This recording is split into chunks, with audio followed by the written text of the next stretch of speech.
अब हमको देखना है Newton's universal law of gravitation. Newton's universal law of gravitation में हम देखेंगे अगर दो बॉडीज़ है, दो ऑब्जेक्ट है, अभी हमने यहाँ पे स्फेरिकल शेप के लिए हम कोई भी शेप के ऑब्जेक्ट्स ले सकते हैं, तो इन दोनों के ऑब्जेक्ट्स का हमने सेंटर निकाल दिया। तो every object according to this universal law of gravitation, every object attracts every other object with the force. ठीक है, इन दोनों में अट्रैक्शन हो रहा है और उनका जो फोर्स है अट्रैक्ट करने का, वो फोर्स है directly proportional to their product of their masses. Suppose इसका मास m1 है और इसका मास m2 है। ठीक है, तो they are directly proportional to the product of their masses. और सपोज इन दोनों के बीच का जो डिस्टेंस है, दोनों ऑब्जेक्ट के बीच का डिस्टेंस सपोज d है, तो force is directly proportional to the product of their masses and inversely proportional to the square of distance between them.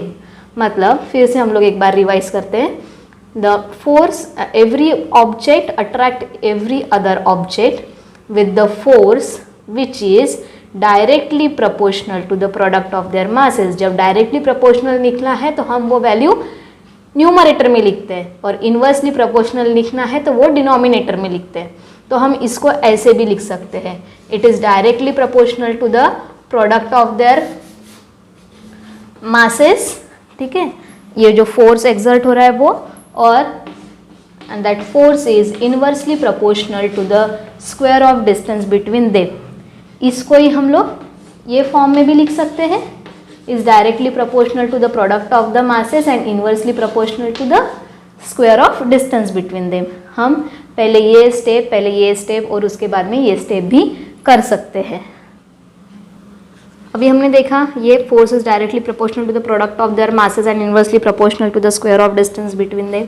ये प्रोपोर्शनलिटी की साइन हटाने के लिए और वहाँ पे इक्वल्स टू लगाने के लिए हम एक कांस्टेंट लगाएंगे, वो है कैपिटल G, और वो कांस्टेंट को ही बोलते हैं gravitation proportionality, constant of proportionality. ठीक है, और and is called as universal gravitational constant. Capital G को ही बोलते हैं हम यूनिवर्सल ग्रेविटेशनल कांस्टेंट। तो ये हो गया कैपिटल G। अगर सपोज हमारे पास दोनों ये जो ऑब्जेक्ट्स हैं वो 1 kg के हैं और उनके बीच का जो डिस्टेंस है अगर वो भी 1 मीटर का ही है सपोज, तो वो आ जाएगा 1 स्क्वायर, और इसके बीच का जो हमने इसको फोर्स अप्लाई किया है वो भी अगर 1 न्यूटन है, तो हम यहाँ से G की वैल्यू कैलकुलेट कर सकते हैं। हमको ये ग्रेविटेशनल कांस्टेंट की वैल्यू जो है वो फाइंड आउट कर सकते हैं। वैसे तो हमारे पास ग्रेविटेशनल कांस्टेंट की स्टैंडर्ड वैल्यू है, और ग्रेविटेशनल कांस्टेंट की जो स्टैंडर्ड वैल्यू है that is 6.673 into 10⁻⁻11 newton metre square kg per kg square. ठीक है, उसको ही हम लोग लिख सकते हैं न्यूटन मीटर स्क्वायर kg⁻²। अभी हम देखेंगे कि अगर हमने यहाँ पे मास को डबल किया तो फोर्स पे क्या इफेक्ट होगा, फोर्स चेंज होगा कि नहीं। हाँ होगा, क्योंकि फोर्स डायरेक्टली प्रोपोर्शनल है मास को। तो जब फोर्स डायरेक्टली प्रोपोर्शनल है मास को, तो अगर हमने मास इंक्रीज किया तो फोर्स भी इंक्रीज होगा। ठीक है, बट क्योंकि वो डायरेक्टली प्रोपोर्शनल है, फोर्स इंक्रीज होगा। अगर मास भी हमने क्या किया, दोनों का इंक्रीज किया, बट फोर्स जो है वो डिक्रीज्ड होगा अगर मैंने उसके बीच का डिस्टेंस इंक्रीज किया। दोनों ऑब्जेक्ट के बीच का अगर डिस्टेंस मैंने बढ़ा दिया या इंक्रीज किया, तो ये जो D है वो डिनोमिनेटर में है, इसीलिए ये जितना जितना बढ़ते जाएगा उतना हमारा फोर्स जो है वो कम होते जाएगा। अगर ये डिस्टेंस डबल्ड हो गया तो देखो इसका स्क्वायर होके वो 4 टाइम्स हो जाएगा, और फिर उतना ही 4 टाइम्स हमारा फोर्स जो है वो कम हो जाएगा।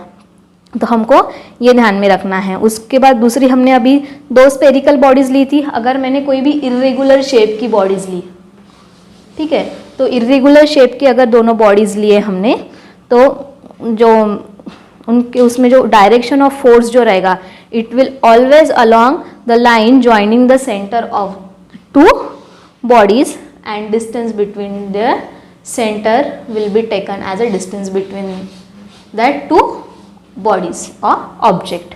ये हो गया हमारा Newton universal law of gravitation. और हमने इसके पहले भी डिस्कस किया था कि ग्रेविटेशनल फोर्स जो है वो एक्सर्ट होता है मून और अर्थ के बीच में भी, ठीक है, सारे प्लैनेट्स के साथ भी वो होते रहता है। तो centre of mass of an object, ये सेंटर ऑफ मास क्या रहता है, it is a point inside और outside the object at which total mass of that object can be assumed to be concentrated. पूरा मास क्या रहेगा वहाँ पे कॉन्सेंट्रेटेड रहेगा। ऐसी वो जो ऐसा पॉइंट है वो बॉडी का या वो ऑब्जेक्ट का, उसको बोलेंगे हम सेंटर ऑफ दैट मास। तो centre of the mass of spherical object आपको पता है, स्पेरिकल ऑब्जेक्ट का सेंटर कैसे रहता है। स्पेरिकल अगर ये ऑब्जेक्ट है, मेरा स्पीयर बहुत अच्छे से नहीं निकलता है तो आप अज्यूम कर लो कि ये स्पीयर है। ये स्पेरिकल ऑब्जेक्ट में अगर हमने देखा तो उसकी uniform density is at geometric centre, पूरा मास जो है उसका वहीं पे कॉन्सेंट्रेट होता है। तो centre of the mass of any object is having uniform density is at centroid, ठीक है, हमको वो ध्यान में रखना है।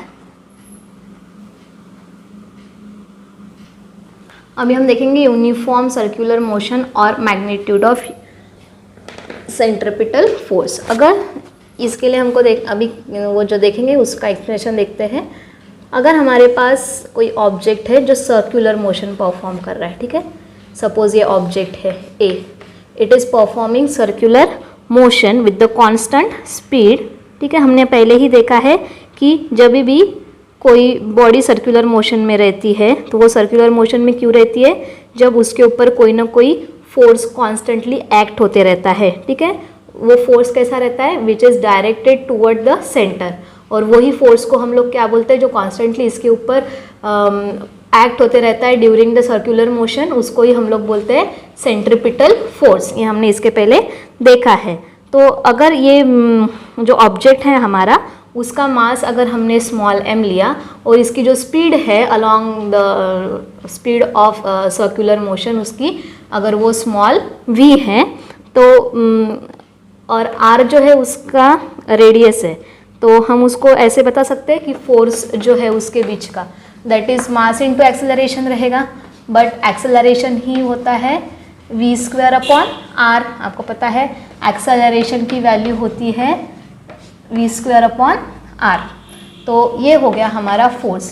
फिर से देखते हैं, कोई ऑब्जेक्ट अगर सर्कुलर मोशन परफॉर्म कर रहा है अलोंग अ सर्कल, तो उसके ऊपर हमेशा एक फोर्स एक्ट होते रहेगा toward the centre of the circle to perform the circular motion. तो वो जो फोर्स है that is m into v² by r, ठीक है। ये हमने भी देख लिया, जो force is equal to mv² by r। अगर प्लैनेट भी सन के अराउंड, सपोज अभी यहाँ पे सन है और सन के अराउंड भी अगर प्लैनेट घूमते रहते हैं, ठीक है, यूनिफॉर्म ऑर्बिट में सर्कुलर मोशन में, then centripetal force acting on the planet, suppose अभी ये अर्थ है तो अर्थ के ऊपर भी सेंट्रिपिटल फोर्स एक्ट हो रहा है toward the sun, and that centripetal force will be F equals to mv² by r। Suppose अभी ये प्लैनेट है और ये सन है, तो ये प्लैनेट की जो स्पीड है in terms of period of revolution, ठीक है, तो वो कैसे रहेंगी हम वो देखेंगे, प्लैनेट की स्पीड। तो डिस्टेंस जो ट्रैवल होगा, मतलब डिस्टेंस जो कवर होगा अभी by the planet in 1 revolution, that is equals to the circumference of the circle, क्योंकि ये पूरा सर्कुलर मोशन सर्कुलर पाथ पे घूम रहा है। तो जो भी डिस्टेंस है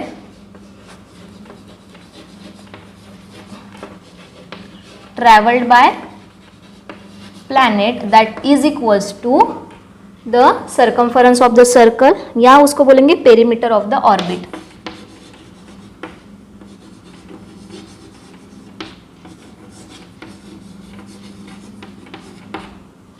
पेरीमीटर ऑफ ऑर्बिट, और वो ही पेरीमीटर जो है वो 2πr है, क्योंकि सर्कमफरेंस ऑफ सर्कल का फॉर्मूला होता है 2πr, जिसमें r क्या है, distance of a planet from the sun, and capital T जो है हमारा पीरियड रहेगा। Capital T is a period of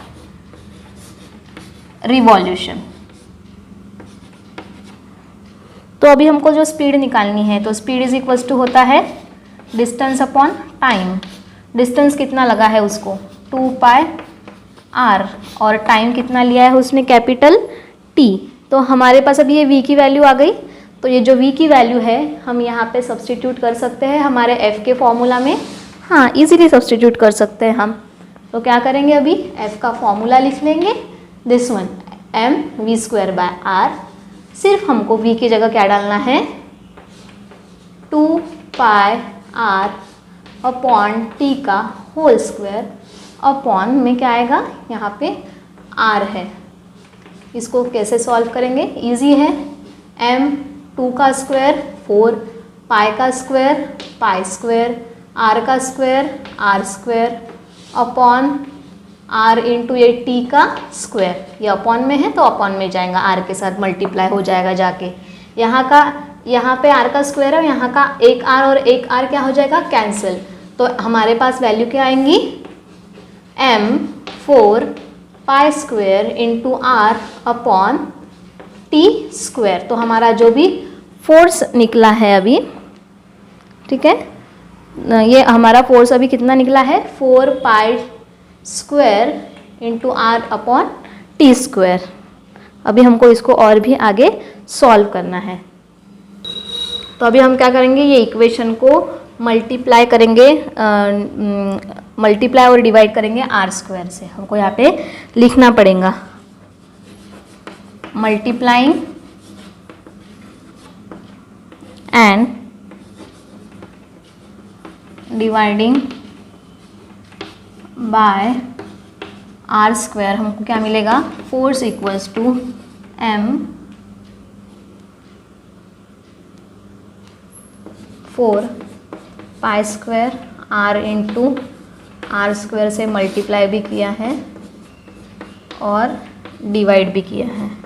तो हमको यहाँ पे दिख रहा है मास जो रहेगा वो ऑब्जेक्ट का वो कांस्टेंट रहेगा। उसके बाद तो यहाँ से ऊपर r³ आ जाएगा और नीचे r² आएगा।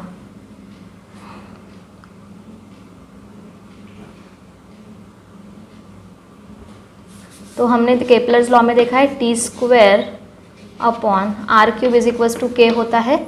यहाँ पे r³ हो गया है, ये इक्वेशन का मीनिंग हो गया है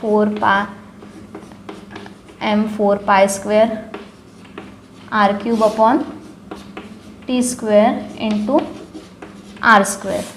तो आपको पता है t² अपॉन r² अगर k है, suppose t² upon r³ is equals to k है, हमने केपलर्स लॉ से देखा था।